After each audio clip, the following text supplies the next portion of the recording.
বিশ্ব রাজনীতি, যুদ্ধ আর কূটনীতির কঠোর মুখের আড়ালে এবার প্রেমে মজেছেন রাশিয়ার প্রেসিডেন্ট ভ্লাদিমির পুতিন। ক্যামেরার সামনে হাজারো সাংবাদিকের ভিড়ে সবাইকে অবাক করে দিয়ে এক কথায় সে প্রেমের স্বীকৃতিও দিলেন প্রেসিডেন্ট পুতিন। বার্ষিক সংবাদ সম্মেলনে আমি বিয়ে করতে চাই লেখা একটি ছোট্ট প্ল্যাকার্ড নজরে পড়ে পুতিনের। প্ল্যাকার্ড হাতে থাকা তরুণ সাংবাদিককে দেখেই থেমে যান তিনি। বলেন, আমি বিয়ে করতে চাই। এই লেখা এড়িয়ে যাওয়ার কোনো উপায় নেই। সে সম্ভবত বাকিদের চেয়ে সম্পূর্ণ ভিন্ন কিছু বলতে চায়।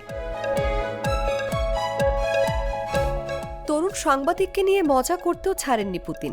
কিরিল জাঝানোভ নামের ওই সাংবাদিকের পোশাকের দিকে ইঙ্গিত করে ঠাট্টার ছলেই বলেন, তুমি তো রেজিস্ট্রি অফিসে যাওয়ার জন্য তৈরি হয়ে এসেছ।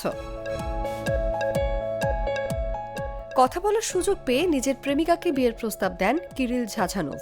বলেন, আমি জানি এই মুহূর্তে আমার প্রেমিকা এই লাইভ সম্প্রচার দেখছে। ওলেচকা, তুমি কি আমাকে বিয়ে করবে? এ সময় নিজের বিয়েতে রুশ প্রেসিডেন্টকে আমন্ত্রণও জানিয়েছেন কিরিল।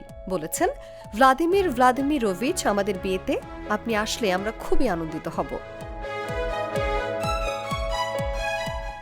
বছরের শেষ সংবাদ সম্মেলনে ইউক্রেন যুদ্ধ, পশ্চিমাদের সাথে রাশিয়ার সম্পর্ক নিয়ে কথার পাশাপাশি প্রেম ভালোবাসা নিয়েও বেশ খোলামেলা কথা বলেছেন রুশ প্রেসিডেন্ট। উপস্থাপক জানতে চেয়েছিলেন, পুতিন প্রথম দেখায় প্রেমে পড়ার বিশ্বাস করেন কিনা। এই প্রশ্ন হ্যাঁ সূচক জবাবেই দিয়েছেন তিনি। পুতিন প্রেম করেন কিনা এমন প্রশ্ন করেছেন এক সাংবাদিক। জবাবে সবাইকে অবাক করে দিয়ে হ্যাঁ উত্তর দিয়ে প্রেম করার কথা স্বীকার করেছেন রুশ প্রেসিডেন্ট। তবে এই বিষয়ে বিস্তারিত আর কোনো তথ্য দেননি তিনি। এদিকে সংবাদ সম্মেলনের মধ্যেই কিরিলকে সুখবর দিয়েছেন উপস্থাপক। নিশ্চিত করেছেন তার প্রেমিকা তাকে বিয়ে করতে রাজি হয়েছে। নিউজ ডেস্ক, জাগো নিউজ।